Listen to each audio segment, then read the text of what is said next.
अभी आवाज आ रही क्या मेरी? आवाज आ रही? स्क्रीन नहीं दिख रही। हाँ बुआ।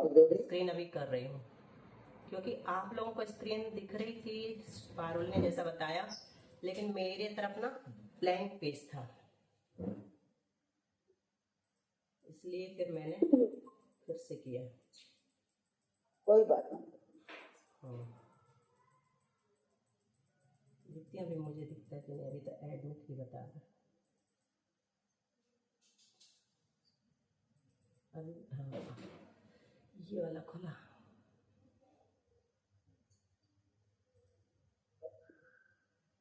अभी दिख रही स्क्रीन? जी दीदी अब दिख रही दीदी, अब दिख रही है। अभी सब ठीक जी है ना? दीदी। हाँ दीदी दिख रही। सब ठीक है ना? चलो जी दीदी जी। हो गया मंगलाचरण पूरा। प्रज्ञा जय सहित कर लिया? प्रज्ञा ने कोई बताओ। नहीं कर दिया। क्या अभी नहीं आई दीदी। नहीं? अभी मंगलाचरण हो गया ना? मेघा तुमने सुना? विजया जी बताओ। नहीं बुआ वो एक्चुअली एक मिनट, सब लोग एक साथ नहीं बोलो। थी आचार्य भक्ति और फिर वो जय हाँ, नहीं बैठा। हाँ, आपने लेट किया तो पूरा लेट हो गया वो। अच्छा हाँ ठीक है, उसने कर लिया होगा, है ना? चलो देवादिदेव घटादिनाथ भगवान की जय, 24 तीर्थंकर भगवान की जय। शुरू करते हैं ना। मंगलाचरण हो गया। वो मैंने बंद कर दिया था, तो तुम लोगों को भी कैसे सुनाई पड़ेगा? मैं गलत पूछ रही हूँ ना, खुद ही गलत पूछ रही हूँ। चलो तो हम लोग पढ़ रहे हैं भावना योग का एक पैराग्राफ, जिसमें हमने पढ़ा हठ योग बनाम भावना योग, राजयोग बनाम भावना योग, ज्ञान योग बनाम भावना योग। अब देखते हैं भक्ति योग बनाम भावना योग, मतलब भावना योग भक्ति योग भी है। भक्ति योग भावों के समर्पण और विसर्जन का मार्ग है। नाम क्या है? पुस्तक है फील टू हील। पुस्तक का नाम है फील टू हील। ठीक है। अच्छा। इसको अलग से नहीं पढ़ पा रहे थे, इसलिए एक एक पैरा सबके साथ शुरू किया ताकि सबका नहीं। बनाम शब्द बोला ना आपने। बनाम का अर्थ मतलब उर्फ होता, उर्फ मतलब वही पर्यायवाची। इसको हम भक्ति योग भी कह सकते हैं। ऐसा भक्ति योग भावों के समर्पण और विसर्जन का मार्ग है। इसमें भक्त अपने आराध्य, अपने इष्ट देव के प्रति अनन्य प्रेम, श्रद्धा और पूर्ण समर्पण के भाव से आप्लावित होकर अपनी समस्त भावनाओं को उन्हीं के श्री चरणों में विसर्जित कर देता है। ठीक है। मैं का विलय तू में हो जाता है। अपन कहते ना, जहां प्रभु हैं वहां मैं नहीं, मैं मतलब अहंकार, और जहां मैं हूं प्रभु नाय, प्रेम गली अति साकरी, जामे दो न समाये। ठीक है। क्या कहा?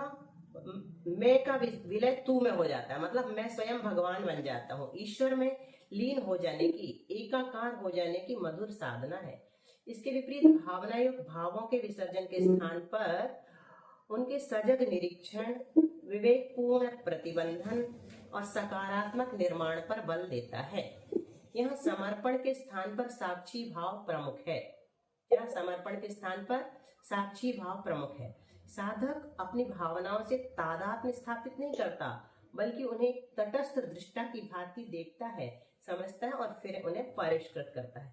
यह भावनाओं को दबाने या उनसे पलायन करने का मार्ग नहीं, बल्कि उन्हें समझकर, स्वीकार कर रूपांतरित करने का विज्ञान है। अतः यदि भक्ति योग हृदय की भावना का सहज अविरल प्रवाह है, तो भावना योग उस प्रवाह को सही दिशा देने, उसे नियंत्रित और सृजनात्मक बनाने का एक कुशल प्रबंधन है। देखो, करते नहीं है लोग भावना योग। एक्चुअल में क्या होता है कि थोड़ा सा विश्वास नहीं रहता, थोड़ा धीरज नहीं रहता और थोड़ी स्थिरता नहीं रहती, बहुत सारी कमियां रहती हैं। अगर हम करें तो मैं अपना अनुभव बता रही हूँ कि बाद में ऐसा होने लगता है। जिस दिन महाराज जी ने पहला भावना योग कराया था मेरी दृष्टि में भारत में सामूहिक, जिस दिन पहली बार लॉकडाउन हुआ था उस दिन ऑनलाइन, उस दिन से मैं अभी तक कर रही हूँ और मैं ये अनुभव कर रही हूँ कि जो मैं सोचती हूँ तुरंत हो जाता है। यानी कि अपने आप वो भावना ना सब रूप धारण कर लेती है, सफलीभूत हो जाती है। तो अपने को कुछ सोचने ही नहीं पड़ता, सब कुछ ऐसा इजीली फ्लो होने लगता है, स्मूथली चलने लगता है।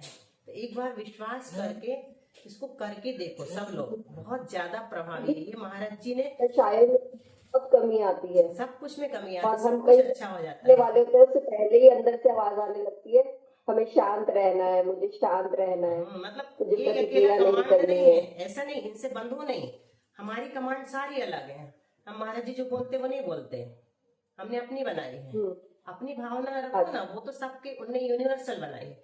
उनमें से जिसको जो चूज करना है कर लो, वो तो कमांड्स है। मतलब हम्म वो किया तो उससे हम्म। कषाय आने से पहले अंदर से मतलब एक वो खड़ी होती है कि नहीं हमें नहीं तो करनी है, उसका हमें प्रभाव नहीं करनी है, दिखेगा, इसीलिए हम इसको उभार पढ़ रहे आते। हैं। इसीलिए भी इसको पढ़ रहे हैं कि और भी समझ में आए कि हमारी कहीं कमियां तो नहीं है जिस कारण से हम कर नहीं पा रहे हैं, या भाव नहीं बन पा रहे हैं, या फल नहीं मिल पा रहा। ठीक है, बुआ आपकी कमांड कौन सी रहती है जैसे? मैं तुमको अलग से बताऊंगी। हाँ ठीक। मतलब अच्छी अच्छी रहती हैं। जैसे मेरी जल्दी से जल्दी आरी का दीक्षा इसी जीवन में हो जाए, चिरकाल तक आरी का बनकर धर्म प्रभावना करूं, मेरी आरी का जैसे चर्या घर पर ही हो जाए, मैं पिंडरे का मंदिर अकेले बनवा सकूं, ऐसी शक्ति दे दो। मैं प्रमाण सागर जी महाराज जी की ट्रस्टी बन जाऊं। क्या बन जाए, संरक्षक, शिरोमणि संरक्षक बन जाऊं। अच्छी अच्छी रहती, बहुत सारे बच्चों को पढ़ा सकूं, सबको ज्ञान दे सकूं। मतलब बहुत अच्छी अच्छी भावनाएं हैं। ज्यादा वैसी वाली कम, मांग वाली कम है और कल्याण वाली ज्यादा है। ठीक है, उसमें स्वास्थ्य वाली भी एक है। और दीदी ऐसी भी भावना रखना कि समाधि मरण भी अच्छे से करवा सको। अच्छा, करवा सकूं। चलो, तो कल हमारी सविता दीदी ने, सबकी प्यारी सविता दीदी ने कहा था कि दीदी 8वां सूत्र मत छोड़ो। तो अब हम आज 8वां सूत्र से शुरू कर रहे हैं। ठीक है, इसलिए भी कि सविता ने कहा था, दूसरी बात इसलिए भी कि वो जो कल पढ़ रहे थे ना अपन, क्या 9वां सूत्र, उसमें कल से भी ज्यादा कठिन विषय आ रहा था। तो मैंने सोचा भैया आज तो 8वां सूत्र सरल लगेगा। तो इसलिए पहले 8वां सूत्र पढ़ते हैं, फिर 10 मिनट बाद के जो बचेंगे उसमें अपन 9वां पढ़ेंगे। क्योंकि 9वें सूत्र में ना, देखो तुमको एक बात बता दें, 9वें सूत्र में कुछ समझने का नहीं है। जैसे तत्प्रमाण में बस इतना ही समझना है कि जो समीचीन रूप से ज्ञान कराता है वो प्रमाण है, बस। बाकी की जो शंका समाधान है उसमें उलझने की जरूरत नहीं, उसको थोड़ा सा समझ लो बस। इसी प्रकार आगे का आद्य परोक्षम में उन्होंने शंका समाधान की कि 2 आदि के कैसे हो सकते हैं, उसमें अपने को पचड़े में पढ़ने की जरूरत नहीं, वो तो आचार्य श्री की शैली है। अपने को सिर्फ इतना समझना है कि शुरू के 2 ज्ञान और परोक्ष ज्ञान है ना, और परोक्ष किसे कहते हैं, बस। टीका में से अपन सार सार को गही रहे, थोथा दे उड़ाए, तो लेकिन इसमें थोथा कुछ नहीं है, सब सार है। अपने को जो अच्छे से समझ में आ रहा है उसको ग्रहण करना है। ठीक है, तो चलो थोड़ा सा अपन चलते हैं लेश्या मारणा के अनुवाद से। कृष्णनील और कापोत लेश्या वालों में, है ना, 3 लेश्या ली थी। ये थोड़ा सा हो गया था, 4-5 लाइन रिवीजन करते हैं। मिथ्या दृष्टि का नाना जीवों की अपेक्षा सब काल है, एक जीव की अपेक्षा जगन्य काल अंतर्मुहूर्त है। क्यों अंतर्मुहूर्त, क्यों? क्योंकि एक अंतर्मुहूर्त बाद लेश्या बदल जाती है।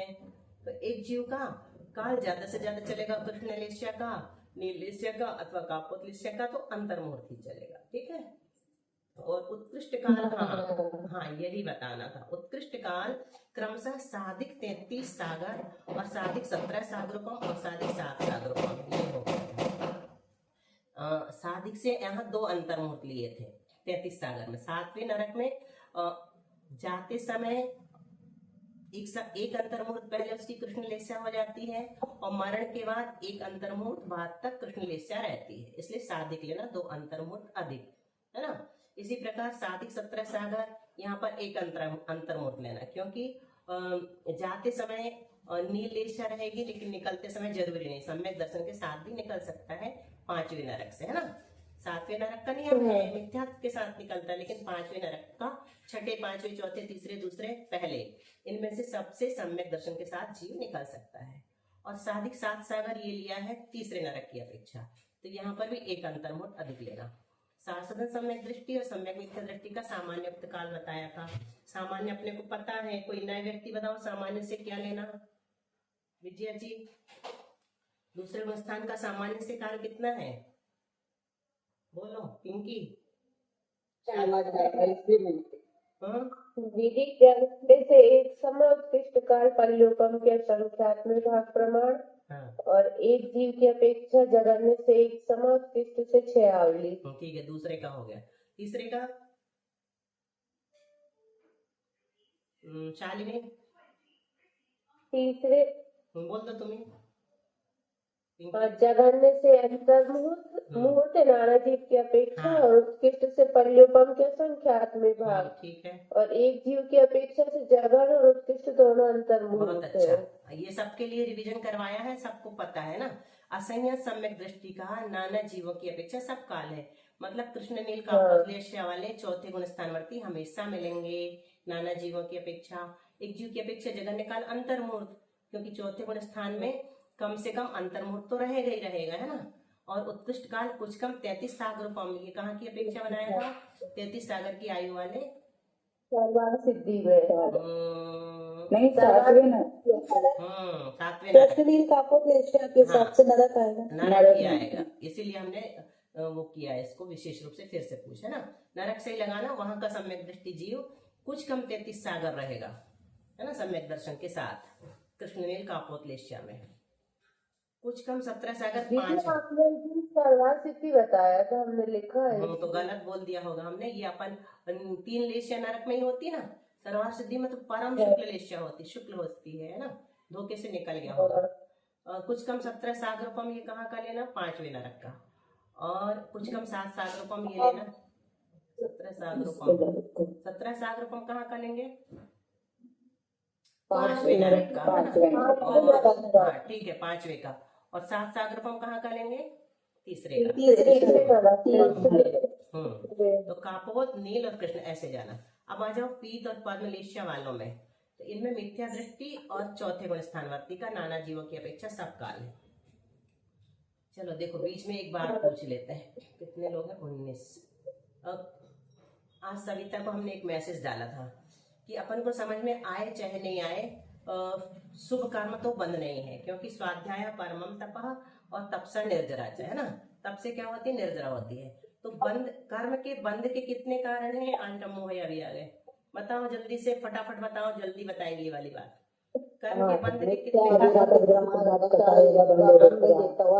चलो आप सब लोग नहीं बोलना, एक एक है। कौन बोलेगा? बता देते हैं। मेघा, मिथ्यात्व का बंध कितने गुण? मिथ्यात्व, अविरति, प्रमाद, कषाय और योग, ये कितने कारण हो गए? मिथ्यात्व, अविरति, प्रमाद, कषाय और योग, 5 है ना। तो पांचों से बंध कितने गुण स्थान तक होता है? 5 कारण बनते हैं। कौन से गुण स्थान तक?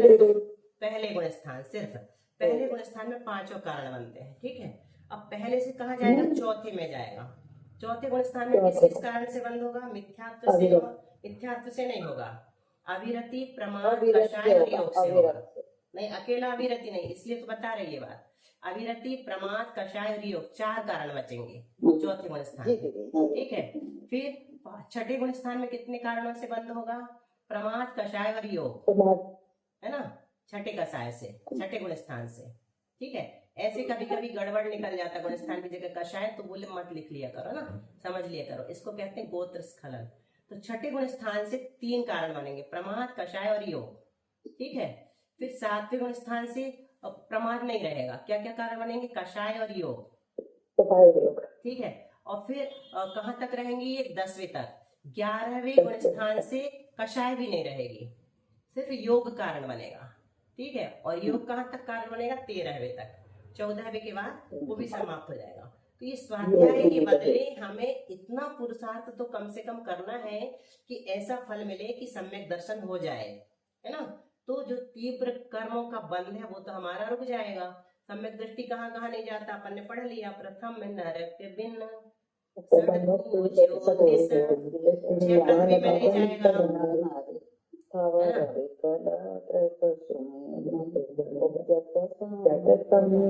6 पृथ्वी में नहीं जाएगा, भवनत्रिक में नहीं जाएगा, नपुंसक नहीं बनेगा, स्त्री नहीं बनेगा, इतनी सारी चीजों से बच जाएंगे। तो ऐसी भावना भाव, यही कमांड बनाओ, है ना। ये हो गया।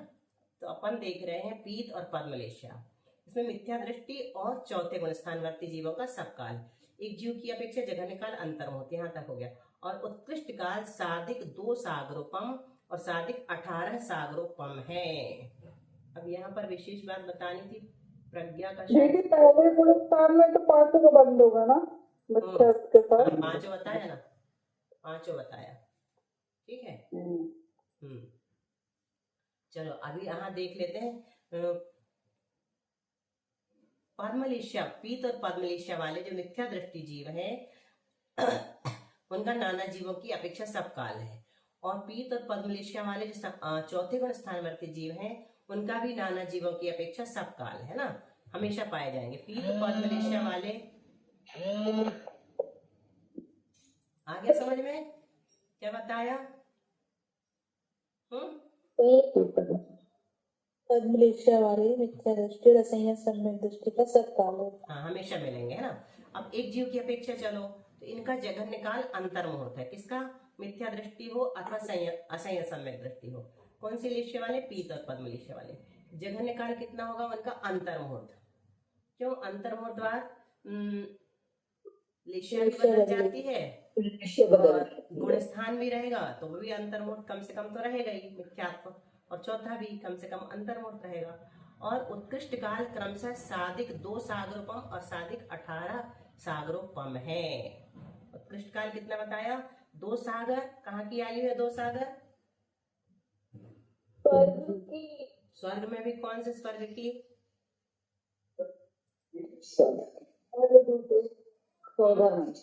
हाँ, सौधर में स्वर्ग की, ठीक है। और 18 सागरोपम कहाँ की आयु है? ये भी स्वर्ग की है। स्वर्ग की पहले कौन से स्वर्ग की? को दीदी ना नहीं,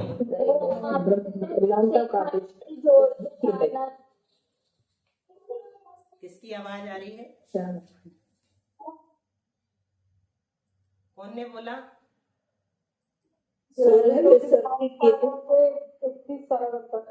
नहीं, इसकी बताओ 18 सागर कहाँ की है? उसके पहले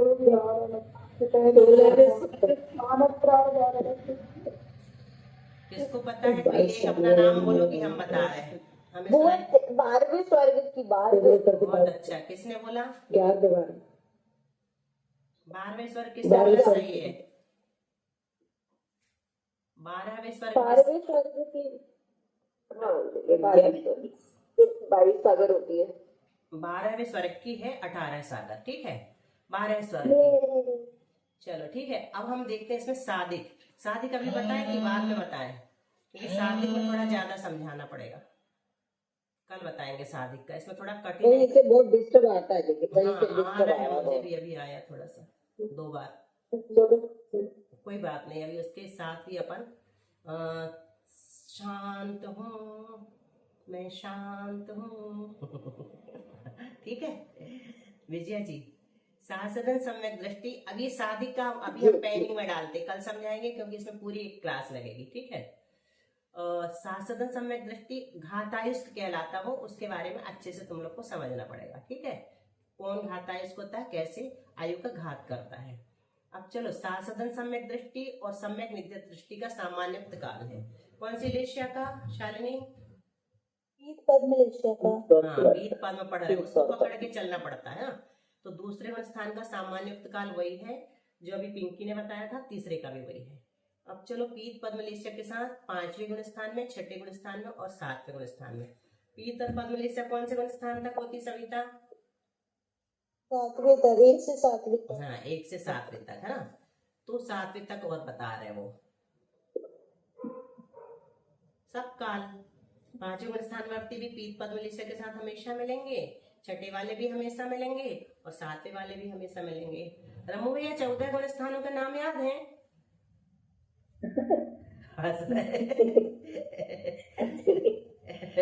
अब याद कराएंगे ये हमारे सबसे बड़े वाले भैया है अभी, इनसे बड़े भी थे, अब वो नहीं थे, हो गए। एक जीव की अपेक्षा जघन्य काल एक समय और उत्कृष्ट काल अंतर मुहूर्त है। पीत और पद्मलिष्या का 5वें, 6ठे और 7वें गुण स्थान का एक जीव की अपेक्षा जघन्य काल एक समय कैसे बनेगा? लिष्या परिवर्तन और गुण परिवर्तन की अपेक्षा, है ना, गुण स्थान परिवर्तन की अपेक्षा। अब तो ये लगा लेंगे। और उत्कृष्ट काल अंतर मुहूर्त है, लगा के तो नहीं बताना। लिष्या परिवर्तन और गुण परिवर्तन एक बार समझ लो। कोई पंचम गुण स्थानवर्ती त्रियंच है, त्रियंच का लगाओ, ठीक है। मान लो उस त्रियंच की पद्मलिष्या एक समय के लिए हुई और गुणस्थान बदल गया, किसमें आ गया, चौथे में आ गया, तो वह जीव पद्मलेस्या के साथ पंचम गुणस्थान में एक समय के लिए देखा गया। इसके पहले उसकी कौन सी लेस्या चल रही थी, पीतलेस्या। पद्मलेस्या शुरू हुई और गुणस्थान परिवर्तित हो गया। इसी प्रकार कोई चतुर्थ गुणस्थानवर्ती जीव है, अब लेस्या परिवर्तन देखो, अभी क्या लगाया अपन ने, गुणस्थान। कोई चतुर्थ गुणस्थानवर्ती जीव है, उसकी पीतलेस्या चल रही है और जिस समय पीतलेस्या के काल का एक समय बचा, उसका गुणस्थान चौथे से पांचवा हो गया और पांचवें गुणस्थान में पीतलेस्या के साथ वह एक समय रहा और लेस्या बदलकर पद्म हो गई। यह लेस्या परावृत्ति कहलाती है। इस तरह ये त्रियंच का लगाया है, इस तरह मनुष्य में भी बन जाता है। इसको ज्यादा समझाने की जरूरत नहीं, अपन ने खूब समझा था 4 दिन तक, है ना, ठीक है। और उत्कृष्ट काल अंतर्मुहूर्त है। उत्कृष्ट काल अंतर्मुहूर्त से क्या लेना, यानी कि पीत पद्मलेस्या के साथ ये 3 गुणस्थानवर्ती कम से कम, अधिक से अधिक, कम से कम तो देख लिया एक समय, और अधिक से अधिक रहेंगे तो अंतर्मुहूर्त तक रहेंगे, उससे ज्यादा नहीं रह सकते, है ना, क्योंकि इन गुणस्थानों का काल ही अंतर्मुहूर्त है। और लेस्या का ऐसे भी हो सकता है कि अभी पीतलेस्या चल रही है, अंतर्मुहूर्त तक अधिकतम रही, पद्म आ गई, पद्म एक समय ही रही और फिर से पीत हो गई, ऐसा भी हो सकता है ना? नहीं, ऐसा नहीं होता। इसमें अक्रम और क्रम 2 चलते हैं। क्रम से लेस्याएं बदलती हैं और अक्रम से जो बदलती हैं, जैसे नवग्रीवक का कोई जीव है, ठीक है, नवग्रीवक में कौन सी लेस्या होती है, शुक्ल लेस्या होती है ना, शुक्ल लेस्या, ऊपर के स्वर्ग में शुक्ल लेस्या होती। अब उनका मरण हुआ तो एकदम शुक्ल से वो कृष्ण नील कापोत में आ जाएंगे, क्योंकि वो मिथ्या दृष्टि है, मिथ्या दृष्टि जीव है, उनको मिथ्यात्व के साथ जन्म लेना है, तो कृष्ण नील कापोत में ये अक्रम से कहलाता है। शुक्ल से पद्म, पद्म से पीत नहीं हुआ, सीधा वो और कृष्ण नील कापोत में किसी में भी आ सकते हैं जहां उनको जन्म लेना। एक केंद्री में वो नहीं जाएंगे, क्योंकि नीचे के स्वर्ग के देव एक केंद्री में जाते हैं, लेकिन मनुष्य बनेंगे तो भी मिथ्यात्व में लेस्या उनकी बदल जाती है ना, नवग्रह वालों की।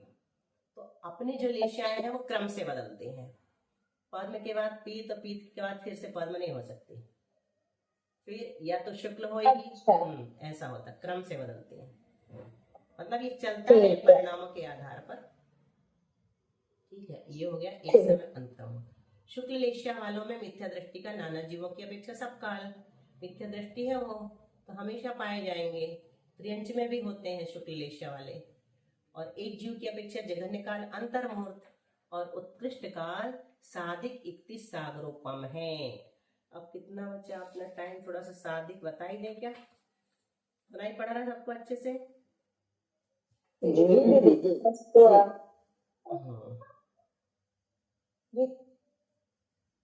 नहीं, हमें थोड़ा सा वो भी पढ़ना है ना, दूसरे 9वें उसको छोड़ेंगे नहीं, अभी इसको इतना ही रखते हैं ना। शुक्ल लेस्या अपनी हो गई, एक जीव की अपेक्षा जघन्य काल अंतर्मुहूर्त और उत्कृष्ट काल साधिक 31 सागरोपम है। साधन सम्यक दृष्टि से लेकर सहयोग केवली तक प्रत्येक का और लेस्या रहित जीवों का सामान्य युक्त काल है, किंतु संयता का नाना जीवों की अपेक्षा सकाल है और एक जीव की अपेक्षा जघन्य काल एक समय उत्कृष्ट काल अंतर। अब हमारा बच्चा घाता है, इसको तो वो कल अच्छे से समझना, अभी हम थोड़ा सा वो पढ़ लेते हैं, ठीक है। 9वां सूत्र, 9वां बोल रहे हैं उसको, वो तो हो गया अपना पूरा, दिख रहा है, आवाज आ रही है जी दीदी। चलो, स्क्रीन बदल गई, स्क्रीन भी दिख रहा है, स्क्रीन बदल गई, कहाँ छोड़ा था मैंने, शायद विशेषार्थ पूरा हो गया था,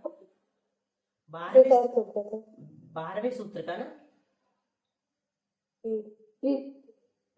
11वें का कि 12वें का,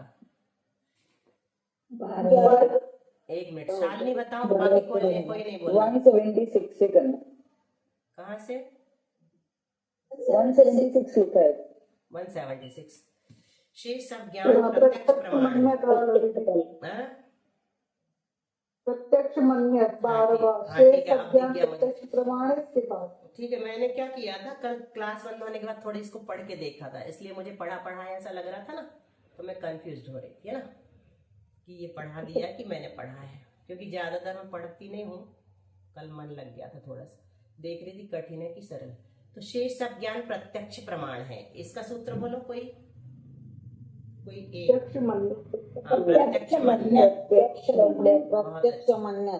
ठीक है। अब यहाँ पर प्रतिधन अक्ष दो शब्द से प्रत्यक्ष बना। ठीक है, प्रति ई का या हो जाता है तो प्रत्यक्ष बनता है। का तंत्र में सूत्र है, उषा याद है? इवर्णो यम सवर्णे इवर्णो यम सवर्णे नच परलोक्यः। तो यहाँ ई का या हो गया है प्रत्यक्ष। तो यहाँ अक्ष शब्द का पहले अर्थ बता रहे हैं। अक्षनोति व्यापनोति जानाति इति अक्ष। अक्ष मतलब आत्मा। तो सविता यहाँ पर सिर्फ इतना समझना, अक्ष यानी आत्मा। ठीक है, बाकी अक्षनोति व्यापनोति जानाति सब छोड़ दो। तो अक्ष व्याप और ज्ञा ये धातुएं एकार्थक है। एकार्थक मतलब पर्यायवाची है, इसलिए अक्ष का अर्थ आत्मा होता है। और अक्ष का अर्थ पाशा भी होता है, जो जिसमें वो दुर्योधन ने युधिष्ठिर को हराया था ना, और जुए में क्या खेल रहे थे वो? लूडो नहीं, लूडो नहीं, चौपड़ सही बताया, चौपड़ खेल रहे थे। तो उसमें जो चौपड़ खेलने के लिए जो फेंकते हैं ना, उसमें वो रहती बिंदी बिंदी, लूडो जैसे बिंदी बिंदी रहती, उसको कहते हैं हाँ गोटी सही है, उसको पाशा कहते हैं। तो उसको भी अक्ष कहते हैं, अक्ष यानी पाशा। ठीक है, तो अक्ष के कितने अर्थ बताए? अक्ष यानी आत्मा, अक्ष यानी इंद्रिय, अक्ष यानी पाशा। 3 अर्थ बताए है ना, याद हो गए? इंद्रिय और आत्मा इंद्रिय पाशा। इस प्रकार क्षयोक्षम वाले या आवरण रहित केवल आत्मा के प्रति जो नियत है, अर्थात जो ज्ञान बाह्य इंद्रिय आदि की अपेक्षा न होकर केवल क्षयोक्षम वाले या आवरण रहित आत्मा से होता है, प्रत्यक्ष ज्ञान कहलाता है। क्षयोक्षम वाले ज्ञान, देखो प्रत्यक्ष ज्ञान के 2 भेद हैं। कौन कौन से? सविता, श्रुति भाभी, पिंकी? हाँ, सकल प्रत्यक्ष और विकल्प सकल प्रत्यक्ष प्रत्यक्ष। और विकल्प प्रत्यक्ष। तो विकल्प प्रत्यक्ष के 2 भेद हैं। कौन कौन से? अवधि ज्ञान और अवधि ज्ञान और मनः मनः ज्ञान। पर्याय। और सकल प्रत्यक्ष का एक भेद है, कौन सा? केवल ज्ञान। केवल ज्ञान। तो यहाँ जो लिखा है ना, इसको देख लो, क्षयोक्षम वाले या आवरण रहित। तो क्षयोक्षम वाले तो है अवधि ज्ञान और मनः पर्याय ज्ञान। ये अवधि ज्ञानावरण और मनः पर्याय ज्ञानावरण कर्म के क्षयोक्षम से हुए है ना। और आवरण रहित कौन सा है? केवल ज्ञान। पूरे आवरण हट गए, क्षय हो गया, तो इसके लिए ये शब्द डाले हैं। ठीक है, तो ये आत्मा से होते हैं तीनों ज्ञान। क्षयोक्षम वाले भी आत्मा से होते हैं, इंद्रियों से नहीं होते हैं, इंद्रियों मन से नहीं होते ना। अवधि ज्ञान की परिभाषा बताओ उषा। द्रव्य क्षेत्र काल वाक्य मर्यादा को लिए जो जानता है वो रूपी पदार्थ रूप पदार्थ एक देश। अब केमश्री बोलो मनः पर्याय की परिभाषा। दीदी मैं बोलूं? हाँ बोलो सविता। द्रव्य क्षेत्र काल भाव की मर्यादा लिए हुए रूपी पदार्थ का इंद्रियादि की सहायता में जो ज्ञान होता है उसे अवधि ज्ञान कहते हैं। ठीक है, और मनः पर्याय? इसमें मन में स्थित पदार्थ और जोड़ दो बस। द्रव्य क्षेत्र काल भाव की मर्यादा के लिए दूसरे के मन में स्थित हुए पदार्थ को जो स्पष्ट जानता है उसे मनः पर्याय ज्ञान कहते हैं। स्पष्ट जानता है, अच्छा जोड़ा है ना। तो दूसरे के मन को और जोड़ दो तो मनः पर्याय बन जाता है। तो ये दोनों प्रत्यक्ष हैं। क्यों प्रत्यक्ष हैं? क्योंकि इनको इंद्रिय, मन, प्रकाश, उपदेश किसी की जरूरत नहीं पड़ती ना। अंतरंग कारण की, अंतरंग कारण तो रह गई, बहिरंग साधनों की आवश्यकता नहीं पड़ती। ठीक है, वह प्रत्यक्ष ज्ञान कहलाता है। अवधि ज्ञान, अवधि अपशंकाकार आ गया बीच में, तो इसमें ज्यादा दिमाग मत लगाना, सुन लो। अवधि दर्शन और केवल दर्शन भी अक्ष यानी आत्मा के प्रति नियत हैं, अतः प्रत्यक्ष शब्द के द्वारा उनका भी ग्रहण करना चाहिए, शंकाकार कह रहा है। आगे शंका समझ में? पिंकी बोलो बोलो। नहीं आई वो शंका समझ में नहीं आई। तुमको सबसे अच्छी शंका ही लगती है। देखो, आप कह रहे हैं कि जो ज्ञान आत्मा से डायरेक्ट होते हैं, वो चाहे क्षयोक्षम वाले हो या आवरण केवल हो, आवरण रहित हो, उसे हम क्या कहते हैं? प्रत्यक्ष ज्ञान कहते हैं। तो वो कहते हैं दर्शन भी तो आत्मा के प्रति नियत है, दर्शन भी आत्मा से होता। सामान्य अवलोकन जो है आत्मा ही से होता ना, इंद्रियों की सहायता से थोड़ी होता है। वो कह रहा उसको भी तुम प्रत्यक्ष मानो, प्रत्यक्ष ज्ञान के अंतर्गत, जबकि वो दर्शन है, ज्ञान तो है नहीं। लेकिन वो कह रहा उसको भी प्रत्यक्ष कहो। हाँ, प्रत्यक्ष के भेद में दर्शन को भी डालो, चक्षु दर्शन, अचक्षु दर्शन, अवधि दर्शन, केवल दर्शन, उसका भी ग्रहण प्राप्त होता उसको है। प्रत्यक्ष दर्शन मानने कह रहे हैं या प्रत्यक्ष ज्ञान में ही दर्शन को भी मानने कह रहे हैं? नहीं, वो ज्ञान में मतलब वो कह रहा प्रत्यक्ष शब्द के द्वारा उनका भी ग्रहण होता है, बस अभी उसका इतना कहना है। अच्छा, इसमें ठीक ज्ञान है। हाँ, भेद नहीं किया।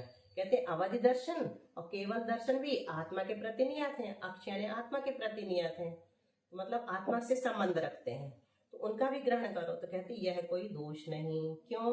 क्योंकि प्रकृत में मतलब जब भी कहे ना तो ये समझना इस प्रसंग में है ना, जहाँ हम पढ़ रहे हैं, तो यहाँ पर इस प्रसंग में ज्ञान शब्द की अनुवृत्ति, हम लोग क्या पढ़ रहे हैं अभी? ज्ञान के भेद पढ़ रहे हैं। मति सुत्तावधि मन पर्याय केवलानि ज्ञानम, यहाँ से अपना शुरू हुआ है। तो अनुवृत्ति किसे कहते हैं? अनुवृत्ति कहते हैं जो पीछे से चला आ रहा है, उसको अनुवृत्ति कहते हैं। तो अभी हमारा ज्ञान का वर्णन पीछे से चला आ रहा है, इसलिए दर्शन का निराकरण हो जाता है। अगर दर्शन का वर्णन चल रहा होता तो हम उसको ग्रहण कर लेते। आगे समाधान समझ में कि ग्रहण तो कर सकते थे हम, लेकिन यहाँ उसकी जरूरत नहीं है। यहाँ पर ज्ञान शब्द की व्याख्या चल रही है, अभी दर्शन को बीच में मत लाओ, दर्शन को हम हटा रहे हैं यहाँ से, ठीक है? इसलिए उसका हाँ। निराकरण हो गया, ठीक है? आ गया समाधान और शंका दोनों समझ में। अब देखो, हाँ, अब वो फिर से कहता है, वो पीछे पड़ जाता है ना अपने आचर्षी के, यद्यपि इससे दर्शन का निराकरण हो जाता है। चलो हमने मान लिया, दर्शन मत लो तो विभंग ज्ञान ले लो। विभंग ज्ञान यानी कुअवधि ज्ञान, वो भी केवल आत्मा के प्रति नियत है अथवा उसका ग्रहण होता है। तो आचर्षी फिर बहुत अच्छी बात कहते हैं, नहीं भैया, यहाँ सम्यक पद का अधिकार चल रहा है, मिथ्या ज्ञान की कोई जरूरत नहीं, इसलिए उसका भी निराकरण हो गया। कितने अच्छे समझाया ना। तो जिसका अधिकार चल रहा है हम उसी को ग्रहण करते हैं, हर किसी को नहीं घुसा लेते, है ना? इसलिए हम विभंग ज्ञान को भी यहाँ नहीं लेंगे और चक्षु दर्शन आदि को भी नहीं लेंगे, दर्शन को भी नहीं लेंगे, ठीक है? वो मेरे को ऐसे लगता है जो उत्तर आ रहे हैं ना, उत्तर में आचार्य महाराज जी ये बोलना चाह रहे हैं, जो पढ़ा रहे हैं उस पे फोकस रखो, उससे विषयांतर हो रहे हो, इसलिए फालतू के क्वेश्चन आ रहे हैं। वेरी गुड, जब बहुत पता है अच्छा। सम्यक ज्ञान चल रहा है और ज्ञान चल रहा है तो दर्शन को और कुअवधि को बीच में लाने की क्या जरूरत? बिल्कुल सही, बहुत अच्छा, तुम्हारे विशेष ज्ञान की विशेष सराहना, ठीक है? क्वेश्चन भी तो लेकिन आचार्य ही बना रहे हैं ना। वही बना रहे हैं, लेकिन वो जानते कुछ ऐसे लोग भी बैठे रहते हैं जो ऐसा उटपटांग सोचते हैं मेघा, इसलिए वो बना रहे हैं। तो फिर उसको जवाब भी उसके डांट डांट के देते हैं ना वो, कई बार तो अच्छे यूज करेंगे। मूर्ख शब्द के लिए मालूम क्या शब्द है संस्कृत में? मूर्ख बोलने के लिए मूर्ख नहीं बोलते आचार्य, देवानाम प्रियः, देवानाम प्रियः, जो देवों को भी प्रिय होता है। इतना अच्छा शब्द है ना, देवानाम प्रियः, मतलब मूर्ख। अगर देवानाम प्रियः कह देगा तो कोई भी व्यक्ति, तो जो विद्वान होगा वही समझेगा कि इसको मूर्ख बोल रहा, मूर्ख तो खुश हो जाएगा। वो जो 2 दिन पहले पढ़ा था वो तो कितना अच्छा था, स्वपर प्रकाशक वाला प्रश्न, दीपक वाला हाँ, दीपक का स्वपर प्रकाशक के प्रमाण पे, कौन से प्रमाण से जाने का, उसके लिए भी प्रमाण चाहिए। अनवस्था दोष, अनवस्था दोष, अभी बहुत अच्छे अच्छे दोष आएंगे। ये आचर्षी सन्निकर्ष वाला भी बहुत अच्छा था। सन्निकर्ष वाला भी, उसमें भी शंकाएं बहुत अच्छी थी कि संबंध हो जाने पर, इंद्रिय पदार्थ का संबंध होने के बाद ज्ञान होगा। देखो अभी जो और आचार्य भगवान अपने ऊपर कृपा कर रहे हैं कि थोड़ा थोड़ा न्याय भी बता रहे हैं, थोड़ी थोड़ी व्याकरण भी बता रहे हैं कि भैया ऐसा होता है संपूर्ण ज्ञान, तो सुन तो लो, कम से कम जितना समझ में आएगा उतना बहुत है, घबराना नहीं, हम तो शुरू से कह रहे हैं। तो निराकरण हो गया विभंग ज्ञान का, और क्योंकि विभंग ज्ञान मिथ्या दर्शन के उदय से विपरीत पदार्थ को विषय करता है, इसलिए वह समीचीन नहीं है। फिर और शंका करता है, जो ज्ञान इंद्रियों के व्यापार से उत्पन्न होता है वह प्रत्यक्ष है। इंद्रियों के व्यापार मतलब आंख ने देखा, तो ये आंख का व्यापार है, क्रिया है ना एक तरह से, और जो इंद्रियों के व्यापार से रहित होकर विषय को ग्रहण करता है वह परोक्ष है। ऐसी परिभाषा कर वो कह रहा है। प्रत्यक्ष परोक्ष का यह अविसंवादी लक्षण मानना चाहिए। आप भी क्या लगा के रखे हैं कि इसको प्रत्यक्ष कहते हैं, उसको परोक्ष कहते हैं, वो कठिन है, वो कह रहा है शंकाकार। जो अविसंवादी लक्षण है, अविसंवादी का मतलब क्या होता है? ऐसा लक्षण बनाओ आप जिसमें किसी को विसंवाद ना हो। आप ऐसे लक्षण बना रहे हैं कि हम शंका कर रहे हैं, फिर आप समाधान कर रहे हैं, विसंवाद कहलाता है। ठीक है, समझ में आया थोड़ा सा? तो क्या कहा उसने, क्या शंका किया? जो ज्ञान इंद्रियों के व्यापार से उत्पन्न होता है। आंख ने सुना, कान ने सुना, आंख ने देखा, नाक ने सूंघा, ये सब व्यापार है इंद्रियों का, वही प्रत्यक्ष है।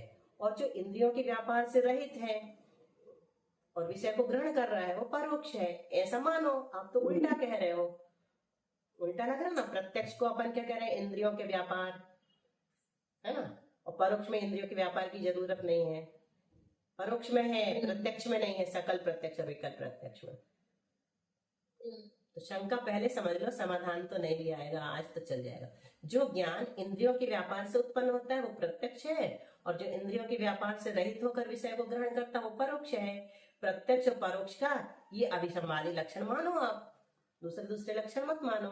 तो आचार्य कहते हैं ऐसा कहना ठीक नहीं, क्योंकि उक्त लक्षण के मानने पर आपके प्रत्यक्ष ज्ञान का अभाव प्राप्त होता है। आप अगर ऐसा कहते हो कि जो इंद्रियों के व्यापार से उत्पन्न होता है वो प्रत्यक्ष है, तो हम तो केवल ज्ञान को प्रत्यक्ष मान रहे हैं, है ना।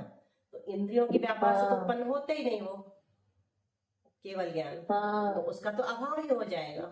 अगर हम इंद्रियों के व्यापार से उत्पन्न होने वाले ज्ञान को प्रत्यक्ष कहेंगे तो हमारे आप यानी देव, सच्चे देव, उनका जो प्रत्यक्ष ज्ञान है उसका तो अभाव ही हो जाएगा, मतलब केवल ज्ञान का अभाव हो जाएगा। आगे समाधान समझ में? यस बुआ। यदि इंद्रियों के निमित्त से होने वाले ज्ञान को ही प्रत्यक्ष कहा जाता है तो ऐसा मानने पर आपके प्रत्यक्ष ज्ञान नहीं हो सकता, क्योंकि आपके इंद्रिय पूर्वक पदार्थ का ज्ञान नहीं होता, है ना। वो वैसे भी इंद्रिय मन की सहायता से होने वाले ज्ञान को तो मति ज्ञान कहते हैं, और वो तो परोक्ष ज्ञान है, तो यूं भी नहीं हो सकता वो प्रत्यक्ष। लेकिन उसको लग रहा है कि वही प्रत्यक्ष होना चाहिए, क्योंकि स्पष्ट दिख रहा है ना। अपने को लग रहा परोक्ष है, लेकिन वो सहायता वगैरह नहीं समझ रहा है, उसको लग रहा साफ साफ दिख रहा है, इसको प्रत्यक्ष कहो। साफ साफ तो दिख रहा है सामने का। अब आचार्य दूसरी बात उससे कहते हैं, कदाचित मतलब मान लो उनके इंद्रिय पूर्वक ही ज्ञान माना जाता है, किसको? सर्वज्ञ भगवान को। ऐसा अगर हम मान लें तो उनके सर्वज्ञता नहीं बनेगी, फिर सर्वज्ञ काय को कहलाएंगे? जैसे हम इंद्रियों से जान रहे हैं वो भी इंद्रिय से जान रहे हैं। अगर आप कहो कि हम आपकी बात मान लें, चलो इंद्रिय पूर्वक ज्ञान होता है, तो फिर हम उनको सर्वज्ञ नहीं कहेंगे, ठीक है। तो फिर वो कहता है कि एक और प्रत्यक्ष होता है, मानस प्रत्यक्ष होता है। तो केवली भगवान के ज्ञान को आप मानस प्रत्यक्ष कहो। मानस प्रत्यक्ष जो योगियों के होता है ना, आंख बंद करके सब देख लेते हैं, अपने यहाँ के योगी नहीं, दूसरे जैनेतर योगी, है ना, मानस प्रत्यक्ष मानते हैं। तो कहते हैं वो जो केवली भगवान है ना, उनकी सर्वज्ञता नहीं रहेगी, ऐसा नहीं है, बल्कि उनके मानस प्रत्यक्ष मानो आप। तो आचार्य कहते हैं मन के प्रयत्न से ज्ञान की उत्पत्ति मानने पर सर्वज्ञता का अभाव ही कहलाएगा।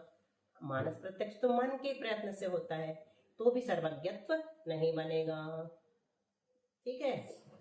अब अगली शंका फिर करता, वो आगम से सब पदार्थों का ज्ञान हो जाएगा, मत होने दो मन से और इंद्रिय से, आगम से करा देंगे। तो आचार्य श्री कहते कि नहीं बेटा, ऐसा नहीं है, क्योंकि आगम जो है वो केवल ज्ञान से ही आता है, प्रत्यक्ष ज्ञान पूर्वक ही होता है, इसलिए आगम से भी ज्ञान उनको नहीं हो सकता सर्वज्ञ भगवान को। उसकी सारी बातें आचार्य श्री ने काट दी और अपने सिद्धांत का मंडन कर लिया। फिर वो कहेगा कल योगी प्रत्यक्ष नाम का एक अन्य दिव्य ज्ञान है, तो आचार्य श्री कहते तो उसमें भी प्रत्यक्षता नहीं बनती, क्योंकि वह इंद्रियों के निमित्त से नहीं होता। जिसकी प्रवृत्ति प्रत्येक इंद्रिय से होती है वह प्रत्यक्ष है, ऐसा आपके मत में स्वीकार किया है, तो उनके स्वमत का खंडन हो जाता है, विरोध आ जाता है। यहाँ तक अपन ने पढ़ लिया, कठिन कठिन निकाल दे रहे हैं, फिर सरल सरल आराम से पढ़ेंगे, ठीक है। मुझे तो अवग्रह ई हवाय धारणा का इंतजार है। आचार्य जी ने खूब चर्चा की ना यहाँ पे। चलो अब दूसरे से कल पढ़ेंगे। बोधि समाधि कर लो प्रज्ञा। बुद्धि समाधि परिणाम शुद्धि स्वात्मोपलब्धि शिव सौख्य सिद्धि चिंतामणि चिंतित वस्तु दाने त्वं मंदमानस ममास्तु देवी। कहाँ पहुँच गई तुम? पहुँच गई? नहीं, अभी तो आधे घंटा हुआ है ना, पहुँच जाओगी।